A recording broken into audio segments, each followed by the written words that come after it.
Sariya bulon jamukan lajɛbagaw Serifula Jabaramuso kan jamana kɔnɔ ani jamana kɔ kan an b'aw fo ka waleɲuman dɔn ko nin ye aw ka jamukan sariya bulon kuma selen bi sariya bulon kɔnɔna na an bɛna an ɲɛsin min ma o hakilina de ye le thème du jour l'apport de la mairie de Kalabankoro dans la promotion de la police de proximité n'an ko ko mairie bi an b'an ɲɛsin fɛn caman ma min ye mara segili ye so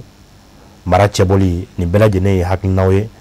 ni jamana ye a bila sen kan o la danayaba dɔ de taara k'a ɲɛsin anw ka sigidalamɔgɔw ma ni o ye mairelakaw ye kuma caman na administration tɛ anw ka maa sugantilen ye mais min ye mairelakaw ye an ka danaya b'u kan sigidalamɔgɔw fanba y'u ka danaya da mun kan n'o ye maire ye baara caman min ka kɛ a la bi an ye an ɲɛsin min ma mairie baara kɔnɔna na o de ye lakanako ye anw ka jamana in a dogolen tɛ maa la k'a fɔ lakana ale sabatilen tɛ hali n'a sɔrɔ yiriwa caman min ka kɛ a la sisan Kalabankoro mairie jɔyɔrɔ ye min ye walasa lakana ka sabati sigida kɔnɔna na babu a bɛ o de ka bi n'o y'an ka hakilina le thème du jour monsieur le maire a bɛ an bolo kɔrɔ ni o ye Kalabankoro commune maire ye Cɛkura Hamadu Jara le maire de la commune rurale de Kalabankoro an n'ale bɛ ɲɔgɔn fɛ bi walasa a k'an bilasira an ye lakɔlɔsiliw kɛ lakanako bunakun kan ka lakanabagaw cɛ taama an ye jaabi min ye a la o de ye k'a fɔ cɛsiriba de kɛra Kalabankoro mairie fɛ walasa ka se ka lakana sabati bi anw tɛ minnu dɔn a kɔnɔna na monsieur le maire a n'a kɛ sababu ye bi ne ni aw an kana se ka caman dɔn o la lakana ale tɛ fangalanko ye ni lakana kɛ yɔrɔ de la o kɔrɔ y'a kɛ jamana bɛɛ lajɛlen de ye babu bɛna segin o kan walasa ne ni aw an ka se ka faamuyali caman sɔrɔ nin ko in na sɔɔni an bɛ don babu kɔnɔ inshallah.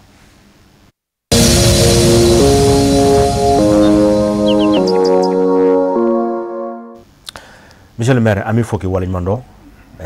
an ye ci bila i ma i fana nana nin kɛnɛ in kan walasa min ye jamana kɔnɔdenw ye u k'a dɔn lakanako maa kelen kungo tɛ autoritéw dama tɛ mun ye jamana ministres ni tentigilakaw mais maire fana jɔyɔrɔ min b'a la i y'o min kɛ an bɛ fɔ k'i waleɲuman dɔn. Merci monsieur le maire bi ni an ye a ta k'a lajɛ lakanako mara segili so fɛn caman bɛ a kɔnɔna na kalanko b'a la kɛnɛyako b'a la lakanako b'a la fɛn caman b'a la mais an y'a ɲɛsin ma bi kɛrɛnkɛrɛnna o de ye lakana ye min ye sécurité ko ye an y'a lakɔlɔsi Kalabankoro kɔnɔna na lakanabagaw yɛrɛ wulila ka se an ma k'a fɔ a bɛ ka caman kɛ ɲɔgɔn fɛ ko kuma ka ɲi kumatigi da bi nin kɛnɛ in kan i ye kumatigi ye o la min ye basigi ye ale tɛ fiyewu ni lakana tɛ basigi ni lakana bɛ taa ni ɲɔgɔn ye wari caman b'i kun ni lakana tɛ i jɔrɔla ka hami hali dumuni a tɛ ja i da ɔ hakilina nin sera ka sɔrɔ cogo jumɛn aw fɛ mairie kɔnɔna na walasa ka se ka lakana ka a tɛgɛ di finitigilakaw ma walasa ka se ka sabati Kalabankoro commune kɔnɔ. Alors monsieur Suntura n b'i fo n b'i waleɲuman dɔn n b'i Serifula TV baarakɛla bɛɛ n bɛ bɛɛ fo n b'a an lajɛ jamakulu Mali kɔ kan Mali kɔfɛ n bɛ bɛɛ fo n bɛ bɛɛ waleɲuman dɔn yan a y'an wele bi lakana sira kan a diyara n ye kosɛbɛ parce que fɛn caman bɛ yen nɔ mɔgɔw t'a kalama donc n'an m'an wele mɔgɔw tɛna bɔ a kalama ni Ala sɔnna a ma i y'an wele n'a ye ɲininkali o ɲininkali k'an na an bɛ fɛn o fɛn dɔn a na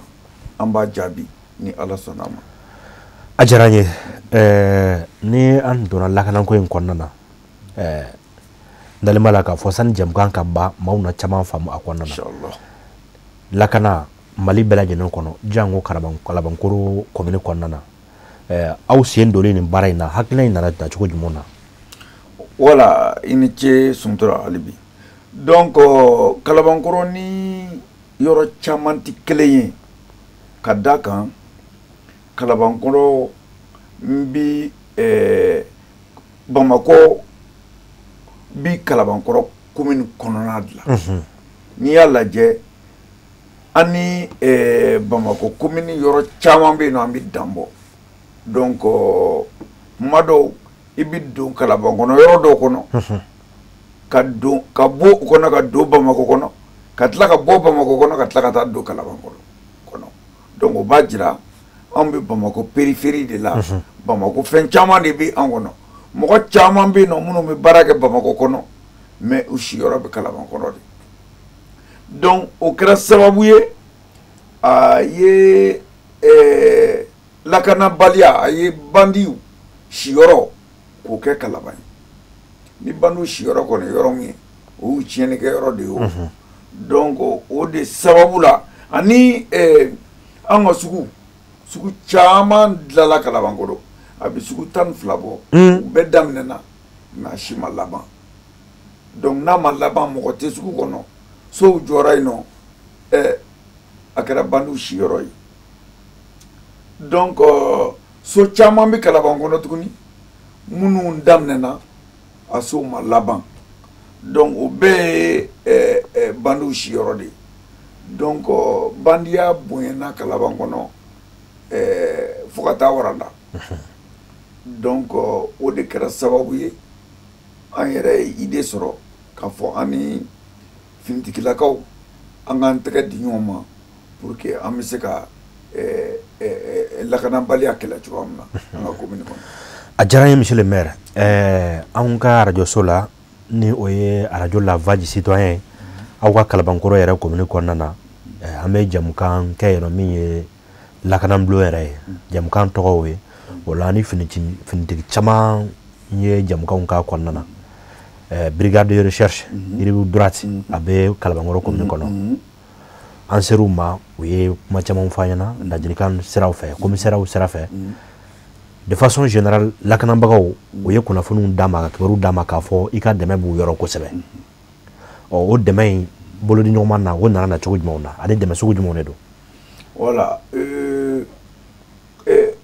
Kalabankɔrɔ commune kɔnɔ gendarmerie 3 de bɛ yen nɔ gendarmerie de Ngolobugu gendarmerie de Kalabankɔrɔ gendarmerie brigade de recherche rive droite policiso 3 de b'an bara commissariat de police de Kalabankɔrɔ commissariat de police de Tabakɔrɔ et commissariat de police de Sirakɔrɔ Megetana donc olu dilanlen yɔrɔ caman bɛ yen nɔ ji kun t'u ka yɔrɔ la ayiwa ni ji tɛ yɔrɔ o yɔrɔ i b'a dɔn k'a fɔ ko saniya tɛ sabati a bɛ na ni gɛlɛya caman ye donc u wulila ka se ne ma ne ye adduction do kelen kɛ Ngolobugu gendarmerie la ka adduction kelen kɛ Kalabankɔrɔ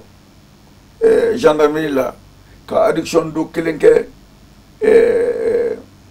protection civile mɔgɔ min Ngolobugu ka kelen kɛ yen nɔ bon kuma caman u ka mobiliw bɛ tiɲɛ ni mobili tiɲɛna kuma dɔw la u b'a pousser parce que batterie t'a la ou bien kuma dɔw pompe tiɲɛna ou bien kuma dɔw carburant t'a la donc an y'a jateminɛ n ko fo k'an ka subvention dɔ d'u ma chaque trimestre donc an nalen an y'o voté conseil communal la donc kalo saba wari montant dɔ bɛ yen nɔ an b'o di u bɛɛ la kelen kelen ma u bɛɛ kelen kelen bon o bɛɛ la ponctuellement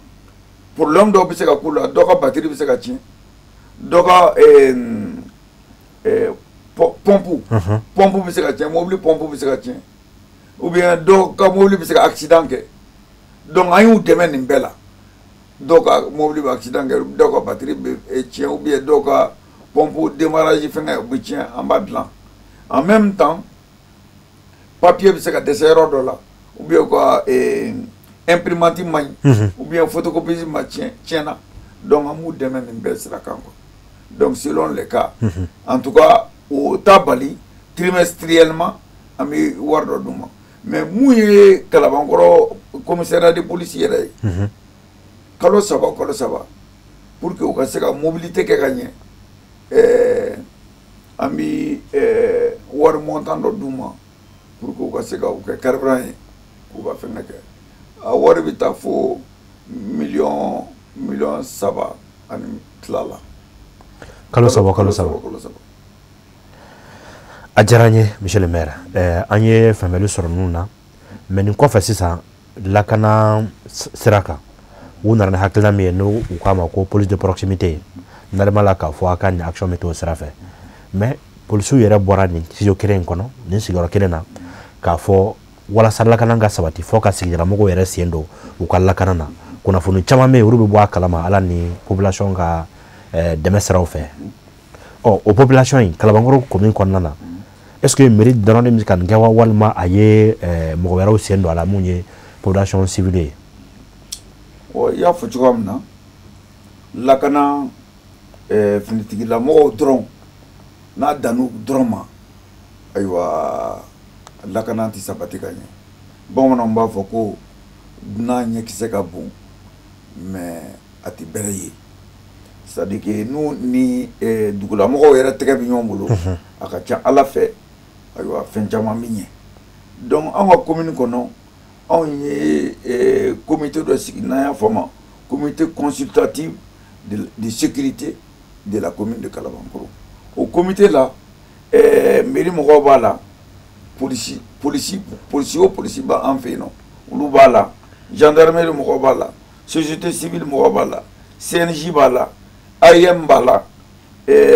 dugutigilakaw b'a la ale ni chef secteur imama b'a la église mɔgɔw b'a la ale ni sugu représentant parce que an y'a jateminɛ sugu ninnu kɔnɔ so kolon minnu bɛ yen nɔ so minnu dilanna ni butigi minnu dilanna ni mɔgɔ t'a kɔnɔ o kɛra bandiw siyɔrɔ donc o de kama an ye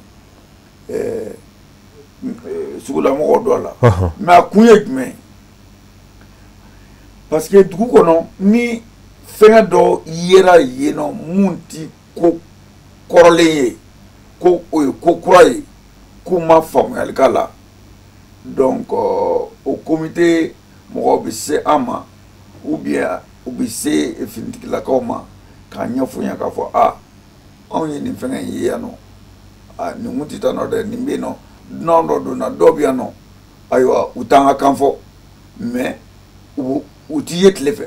mais sufɛ dɔrɔn de b'u bɔ donc i y'a dɔn ko n'o o sifa fɛn bɛ yen nɔ o ye ko dɔ ye mun kan ka sɛgɛsɛgɛ ka faamu olu ka baara ye jumɛn ye sufɛ baara jumɛn don donc o sɛgɛsɛgɛba ɲuman o ye finitigilakaw de ye donc an y'an tɛgɛ di ɲɔgɔn ma o cogo la pour que puis a kɔnɔna na an ye plan d'action dɔw kɛ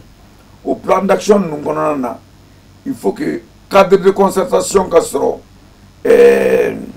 ani ɲɔgɔn cɛ c'est à dire que dugulamɔgɔw ale ni finitigilakaw ale ni mairie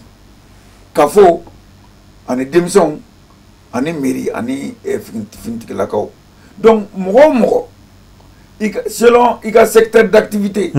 ni i ye fɛn ye fɛn mun ma ɲɛ c'est à dire que il faut que an ka kuma fɔ donc o kɔnɔna o cadre de concertation in na an y'a kɛ kalo o kalo an bɛ ɲɔgɔn ye siɲɛ kelen ou bien siɲɛ fila donc o kɔnɔna na an bɛ mun ɲɛna kalo kɔnɔ mun ma ɲɛ an b'o fɔ ɲɔgɔn ye bon en même temps yɔrɔ fɔlɔ n'a fɔra ko mɔgɔ dɔw bɛ yen nɔ n'olu ye gendarme fini ye mɔgɔ la ou bien n'u ye polisi fini ye la o bɛ siran ka gɛrɛ i la donc an ye population sensibiliser u ka dɔn ka fɔ ko finitigilaka ninnu olu ye anw yɛrɛ dɔ de ye wa u bɛ yan nɔ anw de kama u ka baara bɛ kɛ anw de ɲɛ donc an man ka siran u ɲɛ an kan k'u dɛmɛ u ka baara la ayiwa k'u dɛmɛ ni information ye bon information yɛrɛ il faut que an k'a jate minɛ information bɛ yen dénonciation bɛ yen plainte yɔrɔ olu si tɛ kelen ye danfara b'o ni ɲɔgɔn cɛ voilà parce que faut pas que anw fɛ yen nɔ mɔgɔw b'a fɔ ko ko n'i taara kuma dɔw fɔ polisi fanga na a bɛ komi n'a fɔ i taara mɔgɔ dɔ nafigiya ou bien i taara ɲangata ka bin mɔgɔ dɔ kan donc an ye sensibilisation ko o information dénonciation ani plainte olu dun ye an ka lakana solution de ye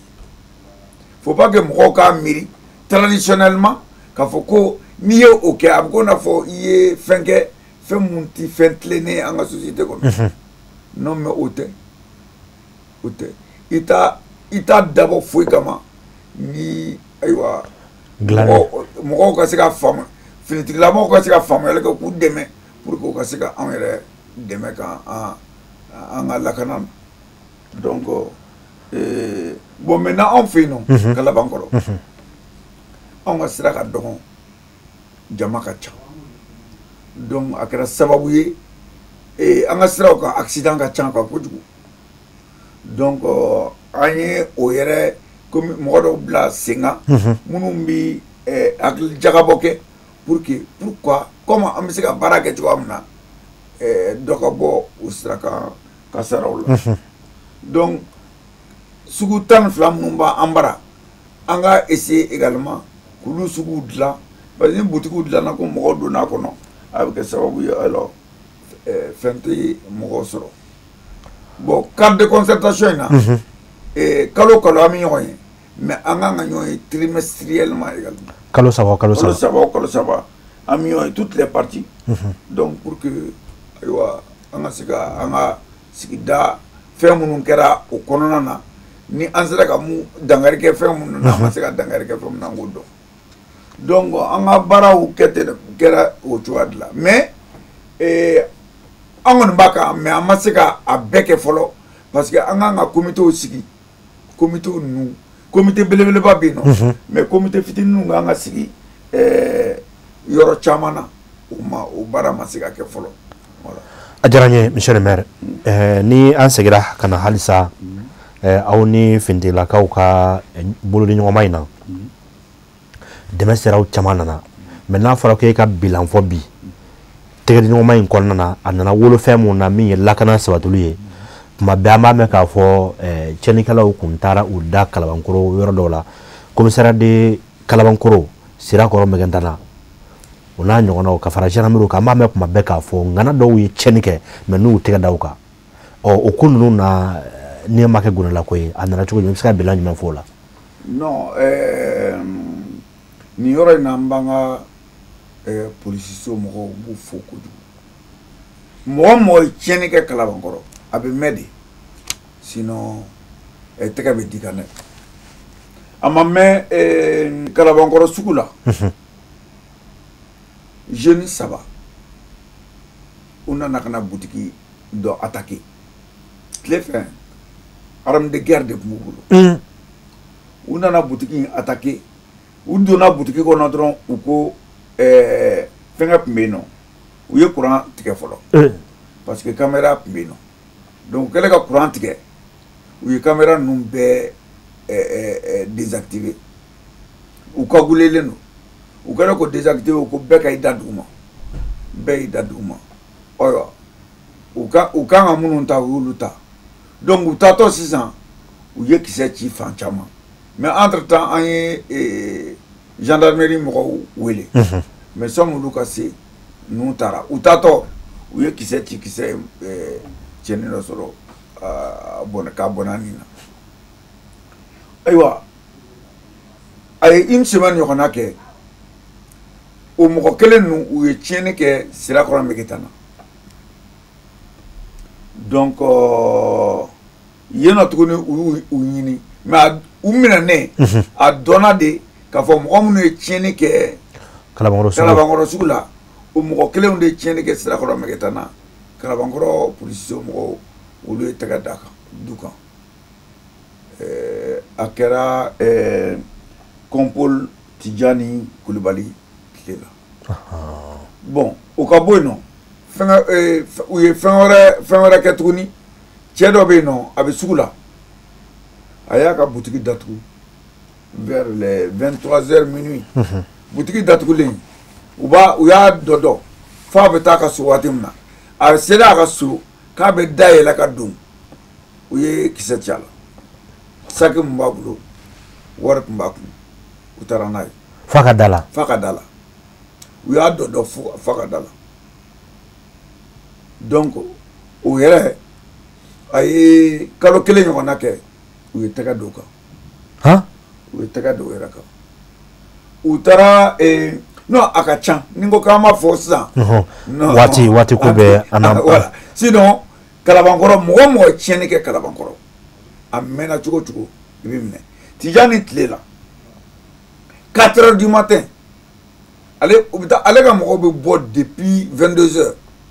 mais 4 heures du matin kuma dɔw i bɛ taa sɔrɔ ale yɛrɛ bɛ bɔ tuguni k'a ka mɔgɔ dɔ dɔn est-ce que u bɛ ka baara kɛ ale y'a fɔ cogoya min na baara ka kɛ k'a sɔrɔ olu t'ale kalama a ka ca kuma caman a bɛ ne wele o 4 heures kelen ni ko kɛra k'a fɔ nin bɛ yen nin bɛ yen nin bɛ yan nin bɛ yan nin bɛ yan foyi ti kɛ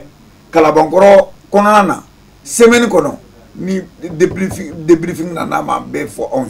ye ne bɛ comité ninnu wele ka ɲɛfɔ an kan ka taabolo mun ta ou bien an kan ka dɛmɛ mun d'u la essence ko wa mobili ko wa pneu ko wa an bɛ se ka papier ko wa an bɛ se ka dɛmɛw k'u ye an b'a kun. mais 4 heures du matin a bɛ wele ka tila k'e sɔrɔ. a bɛ ne wele a bɛ ne sɔrɔ ne ka téléphone ti faga 24 sur 24 24 sur 24. tabarikala monsieur le maire a ka d'an ye ka taa kosɛbɛ mais an ka waati b'a la ka nɔgɔ an bolo kaban n'o tɛ ninnu bɛ anw nafa kosɛbɛ n'a dɔnna k'a fɔ nin bɛɛ bɛ ka kɛ a bɛ se ka kɛ sababu ye ka maa dɔw kun bɔ a kan parce que n'i b'a dɔn n'i y'a kɛ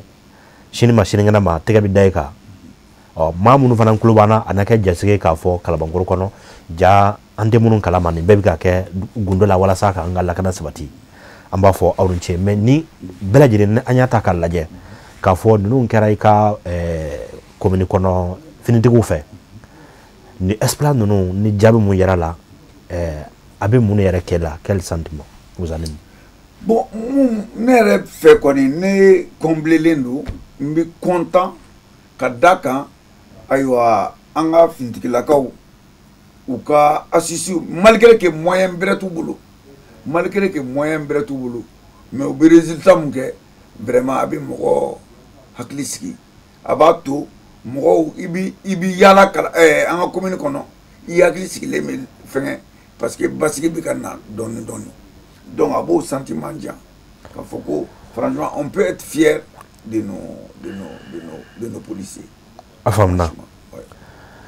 nin bɛɛ kɔnɔ bi ni an y'a lajɛ an b'a fɔ ni i ye kuma ninnu lamɛn i ye minnu fɔ an ka kɛnɛ kan yan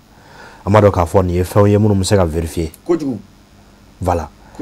donc o sira kan a ŋaniyaw bɛ aw la nalima la k'a fɔ taa ɲɛ mais bi ni an ye jateminɛ kɛ i b'a sɔrɔ a ka di ye ka tɛmɛ fɛn dɔw kan mais est-ce que gɛlɛyaw bɛ yen nɔ minnu kɛra sababu ye halisa ka dan dɔ k'o la wa les difficultés majeures à rencontrer. non gɛlɛyaw kɔni ka ca fɛngɛ na parce que a gɛlɛya fɔlɔ ye musaka ko ye parce que baara ɲuman tɛ se ka kɛ tant que musaka ma bɔ polisiw mana bɔ waati o waati mobili 2 ou bien 3 n'i ko k'i b'o bɔ su o su o ka baara kɛ depuis su daminɛ fo ka taa dugu tila bon yɔrɔ bɛ i na carburant k'a kɔnɔ o carburant a musaka bɛɛ polisiw b'a sɔrɔ cogo di c'est pas facile donc o y'a gɛlɛya fɔlɔ ye gɛlɛya filanan il faut que mobili yɛrɛ ka sɔrɔ en état n'a sɔrɔ e bɛ mɔgɔ gɛn n'a sɔrɔ e bɛ ka mɔgɔ gɛn ayiwa e yɛrɛ ka moteur yɛrɛ a man ɲi a tigi bɛ taa k'i da a tigi bɛ taa k'i to fo n'i ye assise dɔ sɔrɔ ka mɔgɔw bila k'a bɛlɛn ka se k'a sɔrɔ donc a gɛlɛya ka ca gɛlɛya sabanan o ye temps ye parce que organisation temps de b'a to i b'a dɔn a ye nin fɛngɛ in dilan tan nɔ mais a man ɲi tan nɔ plutôt a ka ɲi tan nɔ de donc o expérience nin temps de b'a jira i la k'a fɔ ko réellement nin ka ɲi nin man ɲi nin ka ɲi nin man ɲi et puis an ma temps sɔrɔ ka comité d'information parce que an ka sigidala mɔgɔw kan ka finitigilakaw ninnu informer de temps en temps donc mais faut que comité ka sigi an ka secteur ninnu bɛɛ la o ni jeunesse o secteur jeunesse o n'a chef de quartier o n'a musolakaw bɛɛ u ni bɛɛ bɛ se ka kuma cogoya min na pour que ka information ɲuman d'u ma ka dangari fɛn kɔnɔ mais temps de b'o permet an ma temps sɔrɔ mais an b'a kan ka o comité in sigi secteur bɛɛ la n'o kɛra a ka ca ala fɛ n'u ye fɛn yeleke yen nɔ an bɛ information di an yɛrɛ bɛna numéro vert dɔ sigi an ka commune mɔgɔw an ka commune tɔgɔ la ani an ka finitigilakaw. A diyara n ye monsieur le maire an ka waati b'a la ka nɔgɔ an bolo bi an ye kunnafoniw sɔrɔ ani siraw kan k'a fɔ kɔsa-kɔsanin na min ye i ka commissaire ye Danbele Musa a n'a ka cɛdenw ye tɛgɛ da marifa dɔ kɔni kan ko marifa in hakili la i yɛrɛ bɛ dɔ kalama la i bɛ se ka an bɔ kuma na dɔn. A ma mɛn Musa Danbele n'o y'an ka commissaire kura ye a ma mɛn u y'u tɛgɛ da cɛ dɔ kan u y'a minɛ mɛn u ye mun sɔrɔ a bolo marifa mun don garde corps présidentiel mɔgɔw ka marifa o de don. A ye marifa in jira n na marifa cɛjuguba de don. E yɛrɛ de marifa in ye. Ni n y'a ye parce que n taara commissariat la a ye n wele ka na n nana a ye marifa in jira n na k'a fɔ ko u ye kelen kɔni o bolila filanan u y'o minɛ donc marifa sɔrɔla o de bolo ni marifa in de tun b'u bolo tan nɔ donc u ma se ka u balil'u la de façon k'u ma se ka marifa in usage k'a la. Ma se ka ci. sinon a tun bɛ gɛlɛya u yɛrɛ bolo. parce que il paraît que marifa cɛjuguba. et garde corps min bɛ kɛ président bolo lakana na. garde corps. o marifa de yera cɛnnikɛlaw bolo. a marifa yɛrɛ ye nin y'a siɲɛ fɔlɔ de ye ale yɛrɛ ka nin marifa in ɲɔgɔnna ye ale polisitɔ siɲɛ fɔlɔ ye ka a suwa marifa ye donc marifa min don a ti sɔrɔ bɛɛ bolo yɛrɛ a man ca bɛɛ bolo mɔgɔ minnu président ka garde corps a bɛ sɔrɔ olu de bolo. Alahu akbar. donc o ti marifa lankolon ye. monsieur le maire waati kɔni banna an bolo ɲininkali caman wɛrɛ bɛ yen mais waati banna an bolo bi o la ladilikan jumɛn b'e bolo ka ɲɛsin nin waati in Kalabankoro maa bɛɛ lajɛlen ma a ka ja ka se Mali yɛrɛ bɛɛ lajɛlen ma faamaw la ani i ka lakanabagaw yɛrɛ la walasa lakana ka se ka sabati. Voilà donc i y'a fɔ cogoya min na i ka kuma daminɛ na k'a fɔ ko an ka jamana an bi lakanabaliya de tile la mais ala barika la an ka force de sécurité ninnu u ye baara caman kɛ o kɔnɔna na lakana min ka na dɔɔni dɔɔni mais n bɛ fɛ ka mun fɔ n ye hali terrorisme yɛrɛ la terrorisme ye fanga ti mɔgɔ minnu na n'u bɛ tiɲɛni kɛ k'u dogo n'u b'an yɛrɛ cɛ la mɔgɔw de bi information ta ka taa di terrorisme ma u ka tiɲɛni kɛ donc n'a y'a sɔrɔ mɔgɔw b'anw yɛrɛ cɛ la minnu bɛ se ka information ta ka di an ka finitigilakaw ma a bɛ kɛ sababu ye sɔmi ninnu ka tiɲɛni kɛ o bɛ taa sɔrɔ dankari kɛr'u la donc ne fɛ a kɛra dugubaw kɔnɔna na ou bien a kɛra yɔrɔ minnu na insécurité et terrorisme bɛ yɔrɔ minnu na an ka jɛ k'an tɛgɛ di ɲɔgɔn ma ka force de l'ordre mɔgɔ ninnu ka kunnafoni d'u ma a temps n'a ye fɛn yeleke ye n'a ye fɛn ye an ma fɛn minnu faamu an ka taa explique u ɲɛ pour que u k'u labɛn u ka se ka dankari kɛ fɛngɛw la sɔmi tiɲɛni ka kɛ donc n bɛ bɛɛ fo n bɛ bari waleɲuman dɔn hali bi n b'a ɲini ala fɛ ala ka Mali sabati yarabi ala ka Mali kisi amin ala ka Mali taɲi yarabi amin an bɛ fo k'i waleɲuman dɔn sariya bulon jɛmukan lajɛbagaw ni waati Serifula Jabaramuso ka ne de kun ye aw garisɛgɛ ye bi an ka maa welelen ale kun ye Kalabankoro commune maire ye ni o ye Cɛkura Hamadu Jara le maire de la commune rurale de Kalabankoro an n'ale kun sigida ni hakilina in kan l'apport de la mairie de Kalabankoro dans la promotion de la police de proximité an n'ale kun bɛ o de ka bi walasa ne ni aw an ka se ka caman faamu a kɔnɔna na minnu fɔra a kɔnɔ sisan nɔ a fɔra bamanankan na ne bolo ne ni aw bɛɛ ye a mɛn cogo kelen na ale bɛ ka nin kɛ k'a fɔ kalo saba o kalo saba ka unité dɔ lajɛ ka miliyɔn 3 na kunkanfɛn ta ka d'u ma a ye nin don carburant na a ye nin kɛ ka aw yɛrɛ boloma dɛmɛ n'ale la k'a fɔ ni Mali maire bɛɛ tun bɛ nin kɛ k'a tila ka comité sigi i n'a fɔ a kɛra Kalabankoro commune kɔnɔ cogo min na n'ale la k'a fɔ an bɛ minnu na caman bɛ ka bɔ a la dawulo ye jumɛn ye a da sera ma k'a fɔ maa ye tiɲɛni kɛ tɛgɛ dara i kan i bɛ se k'a fɔ mɛ kɛra de mais ko ɲinan kɛra i kɔrɔ o ma kɛ ale bɛ hakilina sɔrɔ cogo min na ka unité d'enquête ninnu commissariat de sécurité publique ni brigadew ka se ka u bɛɛ taama ɲɔgɔnya ka hakilina di u bɛɛ ma ka tila ka dɛmɛ du ma musakako sira kan a ye nin kɛ échange k'a kun ni Mali maire bɛɛ ko nin kɛ narima la k'a fɔ min ye lakana ye caman kun bɛ sɔn ka fara a kan an bɛ nin ta k'a kɛ ladilikan ye ka jamana faamaw waliɲuman dɔ dɛmɛsiraw kan ka ɲini maires fana fɛ bɛɛ ka nin kɛ i kɛyɔrɔ la hakilina minnu ye nin ye n'a kɛra narima la k'a fɔ a bɛ sɔn ka ɲɛ bɛɛ ma bari ne y'i ka commune lakana i ye Mali de lakana marifa min bɛ ka commune la a bɛ se k'a sɔrɔ yɔrɔ wɛrɛ o n'a ɲɔgɔnna caman cɛnnikɛla kelen min bɛ u se ka bɔ o yɔrɔ kelen na n'u ka o marifaw ye ka taa cɛnni kɛ yɔrɔ wɛrɛ donc ni